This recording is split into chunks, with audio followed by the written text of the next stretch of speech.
Let me quote to you what Raj Thackeray said in March at a rally to mark the first anniversary of the Maharashtra Navnirman Sena. He said, and I quote, "A Bihari who tries to humiliate a Marathi will get a tight slap for breakfast, lunch and dinner." Do you concur with that? That is political rhetoric at its, it's appealing to the lowest common denominator. But the emotion underneath, do you concur with that? I would think that he has actually managed to say the unthinkable and the unspeakable. Though But was it necessary to say it?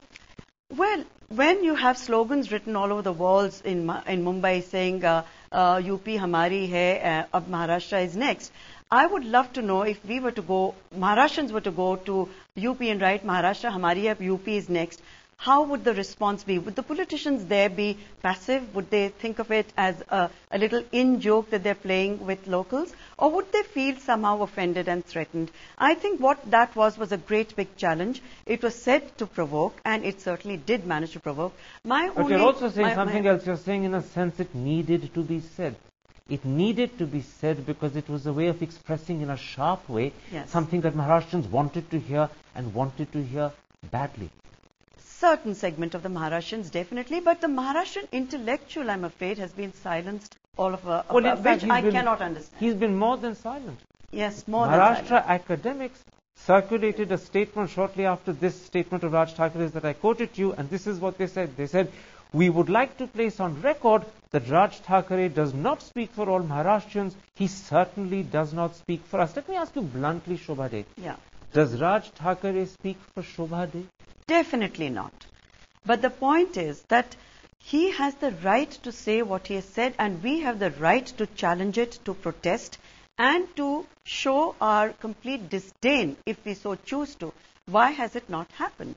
Why have these intellectuals suddenly gone into a very diplomatic and a very guarded and a very safe response, such as the one that you quoted? It's interesting. It could have been a much stronger response. Where is it? It was a very strong response, but the interesting thing is when I asked you, does Raj Thackeray speak for you? You said certainly not. You said Certainly it emphatically.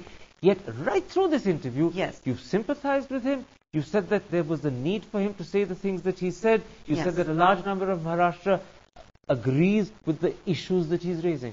The point is not whether I endorse what he's saying. It was important for the English-speaking elite to have him express himself the way he chose to, so that he could be heard. Well, because all that while it was him speaking in Marathi at his sabhas and the English press getting a version of that.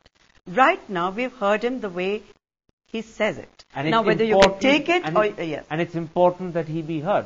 It is important that everybody in a democracy be heard, particularly someone who's impacting our lives. But in Maharashtra, for the section that he represents, whose voice he expresses, it's important that that voice be heard. By non-Marathi speaking people, yes. So that they can form their judgments on what he's actually said. And I think I provided him with a very fair platform, and I drew him out in a way that needed to be. Shobha, people hearing this interview will be surprised by the fact that you seem sympathetic for the issues Raj Thackeray is raising. Are you representative of Maharashtrian intellectuals? First of all, I must say I'm sympathetic to the people of Maharashtra and Mumbai, not Raj Thackeray personally, because I'm not his advocate and I'm not his defense counsel, and I am not there to defend his point of view.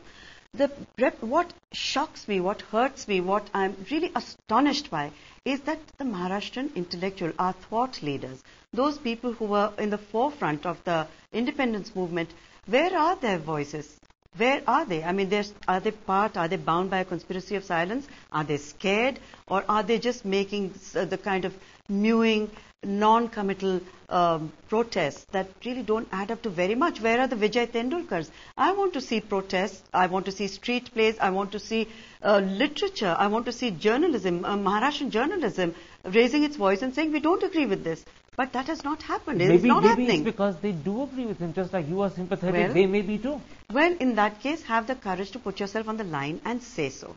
Don't hide behind a kind of a smoke screen of being politically correct and yet pretending to protest against In other words, you're something. saying to Maharashtrian intellectuals, either support Raj Thackeray or oppose him, but don't stay silent. I am saying speak up. Whatever your point of view is, if you agree or you don't agree, it's not Raj Thackeray who's the issue, it's the pride of Maharashtra that's at stake. Let's take a break. I want to come back and address a second connected issue. Yes. Is Bombay losing its cosmopolitan image, or is that a false impression conveyed by the non-Bombay press? We'll be back in a moment's time. See you after this.